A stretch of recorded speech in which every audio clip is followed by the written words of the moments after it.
সকাল মাথায় টুপি টুপি দিয়ে কোথায় চললে? আসসালামু আলাইকুম ওয়া রাহমাতুল্লাহি ওয়া বারাকাতুহু। বলুন চাচা। অত সালাম টালাম দিতে হবে না তো বাবু, যেটা জিজ্ঞাসা করলাম সেই উত্তরটা দাও শুনো।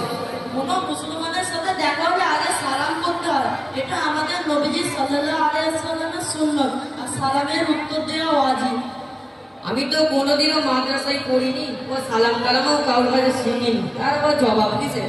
চাচা আপনি তো জিজ্ঞাসা করেছেন টুপি পরে কোথায় যাচ্ছি, আমি গ্রামের মাদ্রাসায় পড়তে যাচ্ছি। ও বাবা, তুমি তো আমার ছেলের মতন মাদ্রাসায় যাচ্ছ বললে। আমি আমার ছেলেকে ওই ভোর সকালে পড়ি। আব্দুল জব্বার চল মাঠে চল, আলু তুলতে যেতে হবে। ও কথা কানেই দেয় না, ওর মাদ্রাসা যাওয়াই চায় না।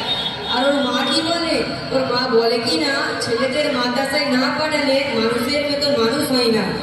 ওর মা তো ঠিকই বলেছে, মাদ্রাসায় না পড়িলে আল্লাহর পরিচয়, নবীর পরিচয় এবং কোরআনের মধ্যে থাকা পরকাল ও আখিরাতে কোন কোন কাজগুলি পড়া দরকার তা কিভাবে জানা যাবে? আচ্ছা ভাই বোন, আমি তো কোনোদিনও মাদ্রাসায় পড়িনি, তাকে আমি মুসলমান না?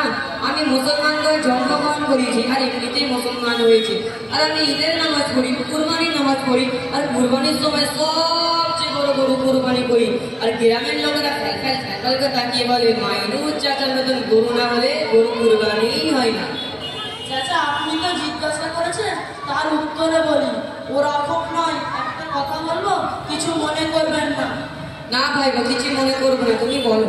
চাচা আমরা ঘটন চক্রে মুসলমান ঘরে জন্মগ্রহণ করেছি, আর এই ধরনের মুসলমান যদি গভীরভাবে চিন্তা ভাবনা করে তাহলে আমরা জন্মের মাধ্যমে বংশ মর্যাদা লাভ করি, কিন্তু আমরা ধর্মের লাভ করতে পারি না।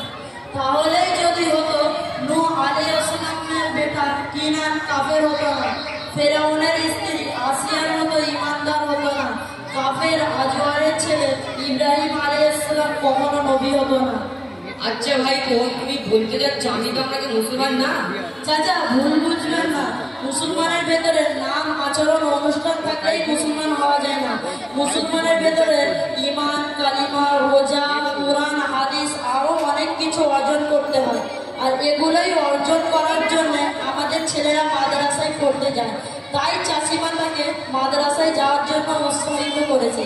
আমার মনে হয় চাচিমার মতো মহিলা প্রত্যেকটি ঘরে ঘরে থাকা দরকার। ওই সেই একই কথা, মাদ্রাসা মাদ্রাসা মাদ্রাসা। ও কিনা এতই পাগল, ওদের মাথায় এসব কথা কে ঢোকায় কে জানে। আমি আমার ওস্তাদের কাছ থেকে শুনেছি এবং কমিটি পক্ষ, পাড়ার মুরব্বীগণ, বিশিষ্ট ব্যক্তিদের কাছ থেকে শুনেছি পাকড়ায় অনেকগুলি মাদ্রাসা চলছে।